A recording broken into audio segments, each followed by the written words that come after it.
And that was 6 weeks from that lowest moment. I did a shoot, and then you guys were like, do you want to be an intern? You can start on Thursday. And I thought, yes, but I am still cleaning porta potties. I need to figure out how to quit that job. We're all about turning a crappy situation into something positive. $250,000 of credit card I debt. still remember the day when no one turned up. Throw it in the garbage and start from scratch. I could give myself a chance, so I started something. I mean, I think that counts as from poop to gold. Our sponsor for this episode is our 14-day video script challenge.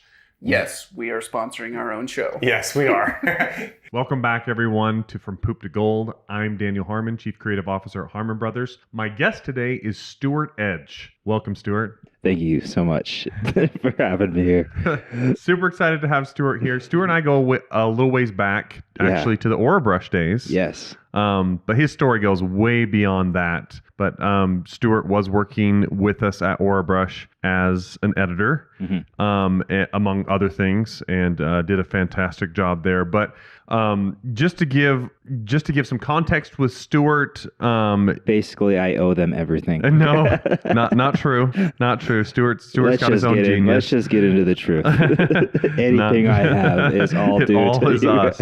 No, but Stuart's work blew up back in 2012 on YouTube, where you've done different like magic show type stuff on your YouTube channel. You've been featured on Late Night with Jimmy Fallon, as well as Good Morning America, Today, CNN, Billboard. Like, it's been picked up all over the place, but it's his backstory to that place that I really want to get into. Like, obviously, your YouTube channel has a nice mix of like, oh, let's go do good for people. Let's do some kind of like, for lack of a better term, random acts of kindness kind of stuff, or surprise acts of kindness, as well as we don't want to get in trouble from BYU That's TV. That's right. We don't want BYU TV to think we're trying to random acts.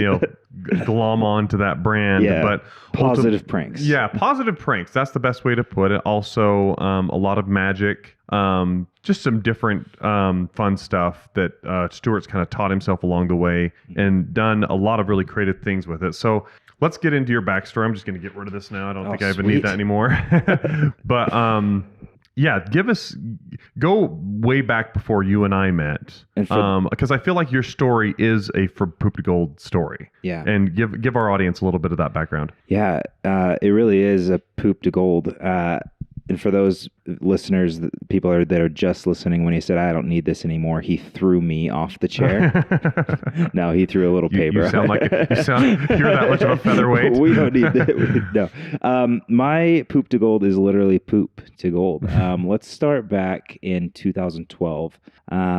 It does come to a crossroads with the Harmon brothers. And so I'll get to that. But it started in 2012 when I was cleaning porta potties. Literally cleaning porta potties, my job. This is the most literal poop to gold story we will have had to date. Exactly. So I had come back from a church service mission in 2010 and bright-eyed and just wanted to accomplish everything. And I grew up in Logan, Utah, small town, raised by a single mom. And I was the oldest of my brothers. And so coming back, I was like, the world is just beginning now. I can go do whatever I want. And the thought was to come down to Utah Valley University because there were a lot of other young adults here. And I thought it would be a great place to live. And so I came down here, got a job working at an elementary school as a teacher's aide. Did that for the 9-month school year, but then I needed a summer job. Originally, I was going to go do some sales on the East Coast, but that didn't work out because I met a girl and wanted to stay here for her. And I remember I told this company, I was like, yeah, I'm not going to go sell. And then when I told the girl that I wasn't going to be leaving over the summer, she said, well, what are you going to do for work? I said, oh, crap. And I guess that was foreshadowing to what I was about to do, because then I remembered this. My aunt had told me about a guy in her neighborhood that owned a porta potty cleaning company. Now, she had told me about this porta potty cleaning company when I had moved to Utah County the year before, but I thought, no, thank you. I have standards. That will never be something I do. So not just a porta potty company, but a porta potty cleaning company. A porta potty cleaning company, I guess, to give, yeah. They don't just put porta. That was what my emphasis was. Yeah. was the cleaning of it. Wow. And apparently that's a big industry, the porta potty company. Yeah. Construction sites. Different like convention events type of things. Yeah. All sorts of stuff, right? Yeah. The majority of the projects that I would do were new construction, freeway projects. Yeah, I did this between Spanish Fork and Lehigh.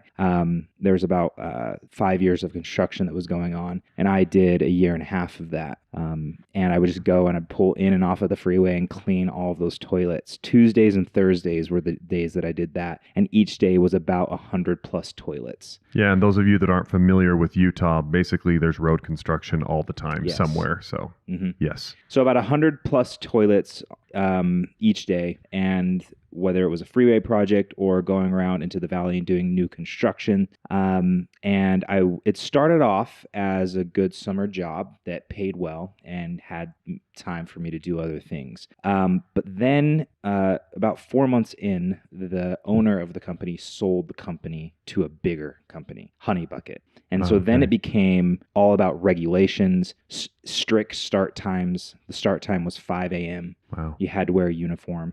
Like a hazmat kind of uniform No, thing? it was like blue pants and like a blue jacket and like a button-up shirt. Oh, you just had to look official. You had to look while official you were cleaning while poop. we were cleaning poop. Okay. So it went from great summer flexible job to now very strict job overnight.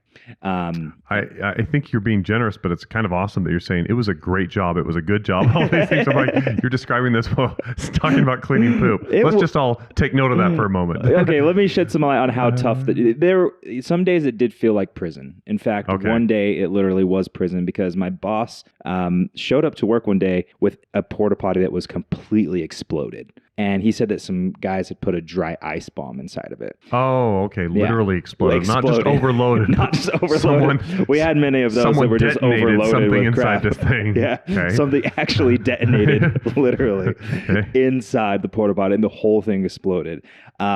And so in some states, doing a dry ice bomb is a first-degree felony, punishable by up to 30 years in prison. Wow. So I was like, man, whoever did this, their life is ruined. They ended up finding the guys, 2 young teenagers. Sure. And so I thought, well, their life is over.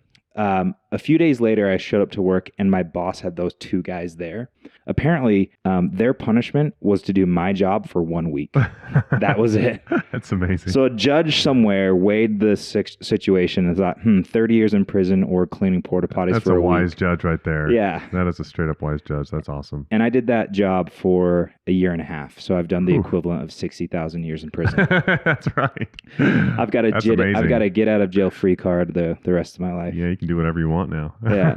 So that I can. So that was the flexibility of the job the first time. Yeah. Boss that let me go do things whenever I wanted. It was tough. It did smell. And but I also had a lot of time to myself and to think. But then overnight it shifted to a very strict corporate job. Start time was at 5 a.m. You couldn't work more than 15 hours like in a day and stuff like that. And that's when things started to get a lot more tight on my schedule. You couldn't work more than 15 hours in a day? You're describing this as a bad thing? Look, there were days that I worked 15 hours and then they were like, you have to stop at 15. I think I'm okay with this. Dude, don't get me wrong. I did 17 and 18-hour days on the farm at times, but like 15 hours. It was very rare, and I'm kind of okay with the fact that they're like, we're not going to have you cleaning up poop in these porta potties. We're going to save you and for more than 15 hours. We'll let you do 14 because we know how bad you want to do 14 hours. But at 15, cross the line. Something's wrong with you, man. We already realize we're in an interesting business right now. We have too many people cleaning 24-hour days. Okay. So it became this really strict schedule, and then little by little, just my social life went out the window, and I was now cleaning 15-hour days, doing porta potties. And I remember I had been doing that for about a year, and I think, well, why didn't you just quit? because I had an incident where I had backed into a garage door. Now, big corporate company, they had a way for managing their incidents. You had to be written up, and then you had to be incident free for a year or pay for the full price of the damage. Oh, and so wow. I had backed into a garage door, and that was like $1,200 of a repair fee. And I was broke. I didn't have any money. Somehow all this money that I had saved cleaning porta potties just went down the drain. And I was stuck, not sure what to do. And in this moment of realizing I was stuck cleaning porta potties and not sure what to do, I remember the date. It was June 12th, 2012. I was in this moment of desperation, and I thought, I'm going to just quit this job. I'll go work at a fast food restaurant if that's what I need to do. Just anything to get me out of this job. I'll take out a loan to pay the credit card, do whatever I need. But I just had this internal feeling that that's not what I should do. Another thing that I wanted to do was move out of the apartment complex that I was living in. Currently, I was paying $250 a month, and I still couldn't afford that. And there was this place in Provo that that was like $50 a month in the summer. It was a cardboard box. It was in a someone's backyard, right next to a porta potty. I was like, yeah, as long as I can have 15 hours at That's least right. inside my house, then that'll be good. So June 12th, 2012, wanted to move out of this apartment complex and just make this drastic change overnight, but had this internal feeling that no, that's not what I needed to do. And so in this desperation, I just fell asleep on the ground, and then I woke up and I wrote myself this letter, and I said, "Dear Stuart, it was a very optimistic letter. Here are some of the things you love to do. You're cleaning porta potties right now. You clean 15 hours a day. Sometimes you're not really sure how you do it. You wonder where you'll be in 6 months." And then I wrote some other things and reminders. And then I put that letter away and put it in an envelope and planned to read it at some future date. And then I got back to work, and the porta potties still smelled as bad as they did the day before, and it was just as hot. And but instead of listening to talk radio, I decided that I would listen to inspirational podcasts. And I just started to do that while I cleaned. And I started to look forward to work, and things like tipped over porta potties, which normally added 15 minutes to my day, I now started to look forward to, because that meant half of a podcast that I could listen to. So I was like kicking over porta potties just so I could listen to more podcasts. Oh, man. And so this happened every day for about 6 weeks, where I was listening to these podcasts. And exactly 6 weeks to the day from June 12th, 2012, I listened to this podcast about a guy. Sorry. No You can worries. start that again. Exactly 6 months exactly 6 weeks from June 12th, 2012, I was listening to this podcast about a guy that moved to Utah County back in the 80s to work at a motion picture studio. And something about that really inspired me. And I just had this feeling that I should go buy a camera. And so I went home that day, and I had $800 saved up, which I was saving to pay for the garage door to get out Right. of that job. Right. And I was like, I really felt that feeling that I had was real. And so I took that $800 and bought a Canon T2i on eBay. Yeah. It was like a 2-day shipping. It showed up to my house on a Friday. That Friday, I took that camera to a camp out that I went to with my apartment complex, an apartment complex I would not have been living at had I moved. And a friend of mine who actually works here, Tyler Stevens, who also worked in the OraBrush days, saw me with this camera, and he's like, "Hey, do you like making videos?" I was like, "Yeah." He's like, "I could get you an internship working at a little company called OraBrush. We make YouTube videos." Yeah. I'm like, "Wait, what's an OraBrush?" Yeah, sure. It's this tongue cleaner. I was like, "We need to clean our tongues." Yes, 95% of the bacteria. You know? Yeah. And that was 6 weeks from that lowest moment. I did a shoot, and then you guys were like, "Do you want to be an intern? You can start on Thursday." And I thought, yes, but I am still cleaning porta potties. I need to figure out how to quit that job because I don't have any money now. Right. And I still had about 6 months to be incident free.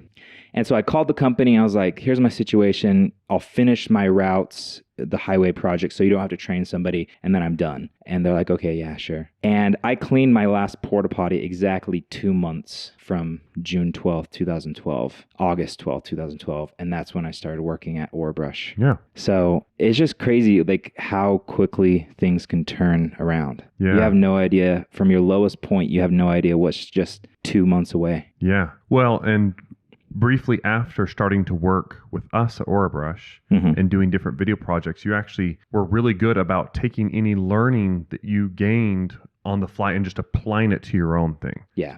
Particularly your Stuart Edge YouTube channel, right? You went and filmed a video with a coworker. Yeah. And it blew up all over the place. It Yes. I can't remember how many millions The of views it second was. time something had blown up all over the place in work. That's right. No, this time. no dry ice detonation this time. Yeah. Yeah, but and that really kind of started to change your world, right? Yes. Is when that first video went viral and you were just kind of experimenting, like you said, with this kind of man on the street style of video, of kind of basically getting candid reactions from people of stuff they wouldn't see every day. And it went huge. And then from there, you kind of started snowballing that success, right? Yeah. Into like your magic tricks and a lot of other stuff. So, Yeah, feel free to continue the story from there. Yeah. Yeah. So that 'cause I don't feel like it all just Harmon Brothers and you're home free, or OraBrush and you're home free. In that case, yeah, it wasn't even Harmon Brothers then. Yeah, but it is cool to talk about that with you, one of the brothers, because that was this oasis of time where I had gone from such a traumatic place of grinding for a year and a half and being in this moment where I had no idea how things were going to work out, trusting feelings that I had, and then very quickly getting out of it, and then being in this place where creativity was coming through the door every single day. And I just was a sponge and I soaked up everything. Yeah. And I remember my job was just like to organize footage, but all I did was over my shoulder, watched Caitlin Snow edit. Yeah. For 4 months. And she's like a master editor. Master. Yes. And I would just watch her edit and I just would soak up everything that I was learning from you guys about marketing, about storytelling. And so after I was about 2 or 3 months of doing that, in the month of December, there was this event that Devin Graham, who was mentioned in Poop to Gold, the book, he was throwing this thing called a YouTuber get-together, Utah YouTuber get-together. And I was working and you came in, you're like, "Hey, Stuart, are you going to come to this YouTuber event?" I was like, "Oh, I wasn't invited." You're like, "Why don't you come?" I was like, "Oh my gosh, sweet." And so I felt so cool to be able to go to this YouTuber event just as a small intern working for you guys. And then I was at this event being surrounded and bumping shoulders with some of the biggest YouTubers in Utah.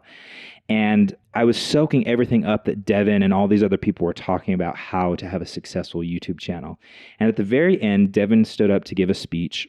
And he talked about how he had done a meeting like that last year and Lindsay Sterling was present. And that next year, her channel blew up. And she said, "Who knows, maybe," Devin said, "Who knows, maybe the next big YouTuber is in this room right now." And I was like, "It's going to be me." I was like, "That's going to be me." And I was like, wow.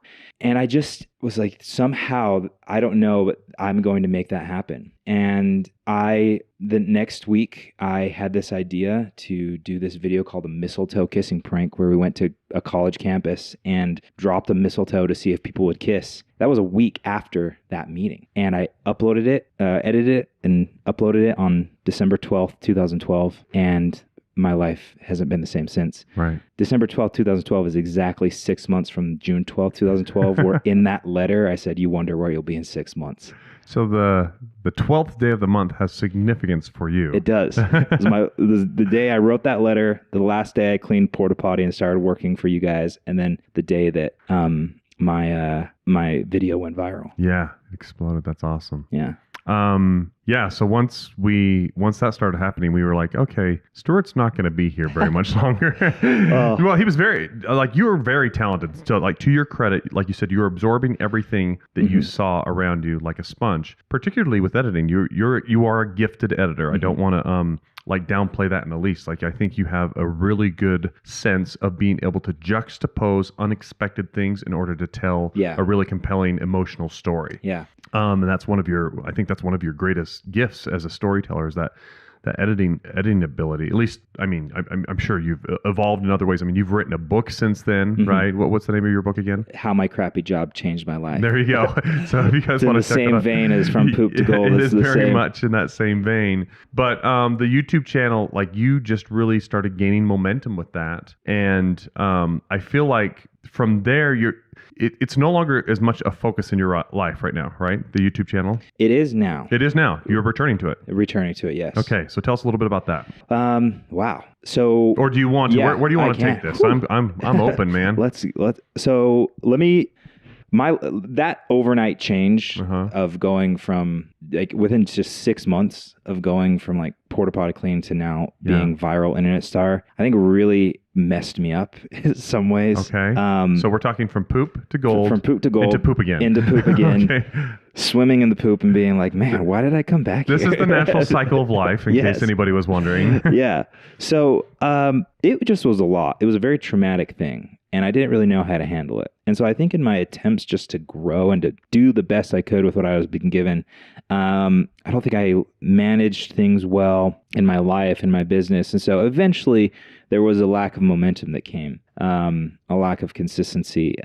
But I'm much wiser now and I've learned. And so I would say I'm much more well-paced. And so taking that same creativity and energy that I had starting out and now getting back into that, I still am posting videos frequently and consistently, but now much more streamlined and efficient. Awesome. And taking just everything that I've learned. I mean, you've interviewed Piff, the Magic Dragon. Yep. Man, I listened to that podcast multiple times a week. I have been honored to be able to be mentored by him, and I went on a tour with him. And that man he gets business and he gets life. Yeah.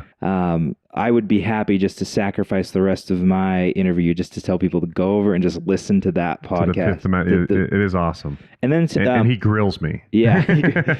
And then being able to be surrounded by you guys and literally just be like a stone's throw away from you guys over here, and taking all the stuff that I've been taught by mentors and applying it.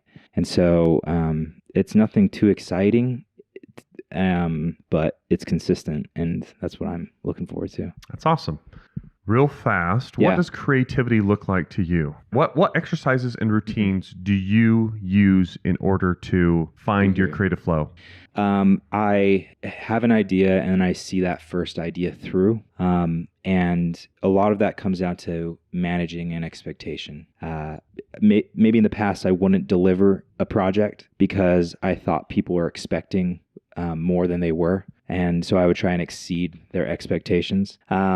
And so for me, this creative flow is to, if you have an idea, which I think we all have ideas, is just be able to go and see it through in some way and put it out there. There's this moment, at least in my case with a video, if someone's wanting to be a content creator, you have to actually upload a video before you can start getting that feedback. And I would say that's the do phase and the deliver phase.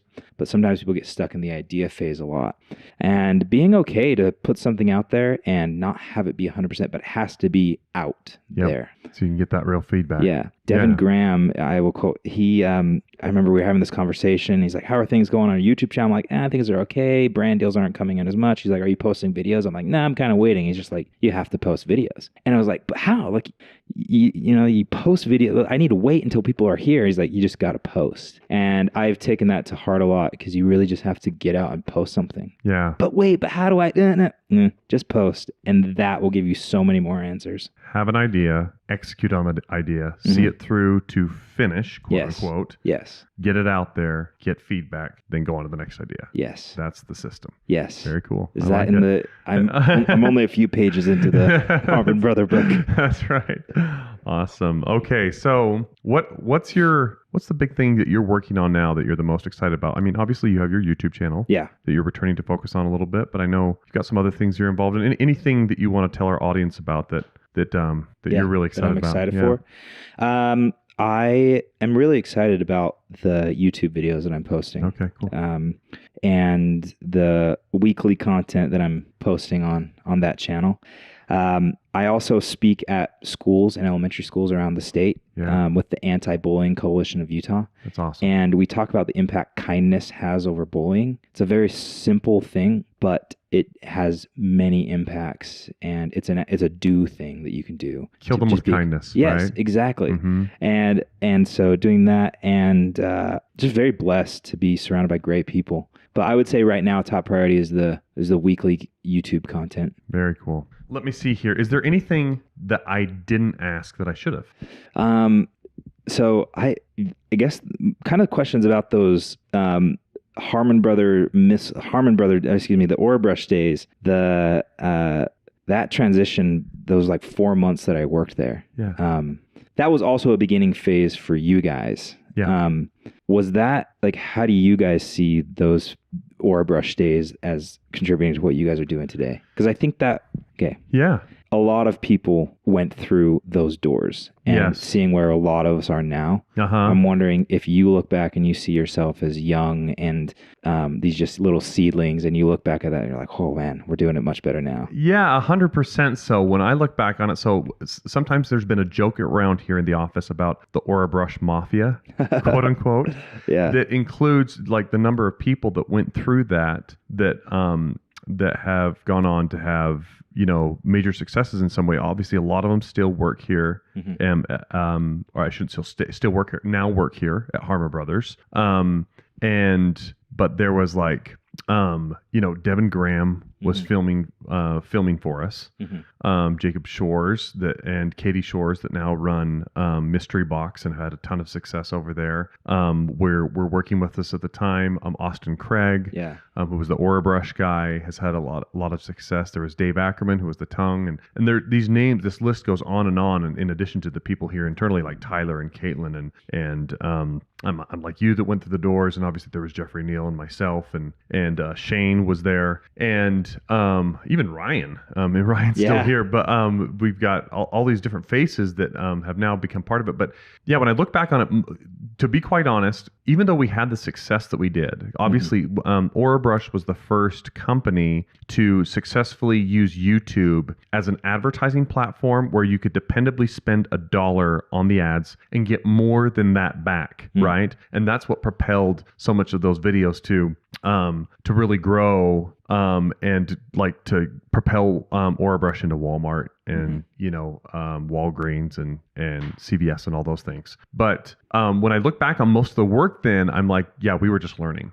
There's a few videos that are still we're still pretty proud of and stuff, but a lot of it I'm just like, yeah, there's little nuggets and things in there, but like you said, it's more about having that idea, putting it out there, getting feedback, and learning along the way. And I feel like we're much more we've rounded off or we've kind of filed off a lot of those rough spots to where we know how to deliver really well for a client now. And again, that was a completely separate company and everything, but yeah, it was kind of an incubator at the time, right? It really was. The way to think about it. You haven't done a podcast yourself, right? You haven't been interviewed. I feel like I've done a lot of podcasts but you for other people. Has the Daniel Harmon been the interviewee? Have we done that?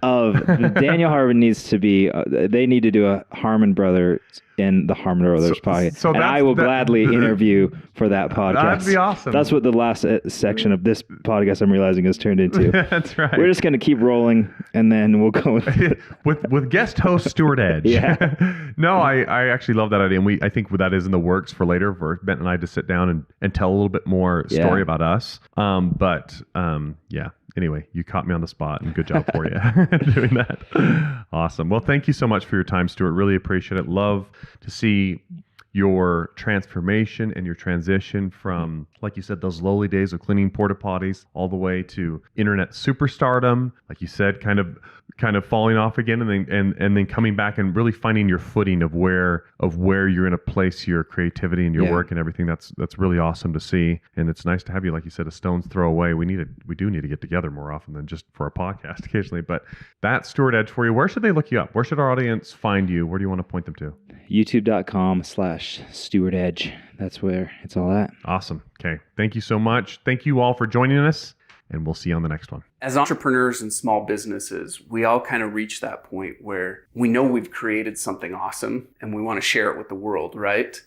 And it's that very next step that can oftentimes be really intimidating or really scary, or you just don't know where to go next, right? And the beautiful thing about this 14-day script challenge is you get your hand held from, okay, you have this cool product, now let's go research and find the exact way to present it and message it to the world in a way that resonates and gets people excited and they're ready to swipe their credit card and purchase. And in the 14-day script challenge, you get the opportunity to go through that step by step with our writers who have done it dozens and dozens of times. Yeah, you actually watch us go through each of the steps ourselves and create it with a real client, a real product, and it's a real campaign that's out there that's been very successful. That's right. And the feedback that we've had on this thing has just been phenomenal. I mean, we get comment after comment and emails flowing in from people all over the world who have just raved about the impact that this has had on their business. People tell us over and over again, it is just a huge value punch for the investment for this 14-day script challenge, and really gave them the tool set they needed to walk through it and make it happen. And we've had dozens of students who have successfully taken the challenge, written their script, launched their ad campaigns, and driven success for their business. It's pretty amazing. For more information, go to hbros.co/script. That's hbros.co/script.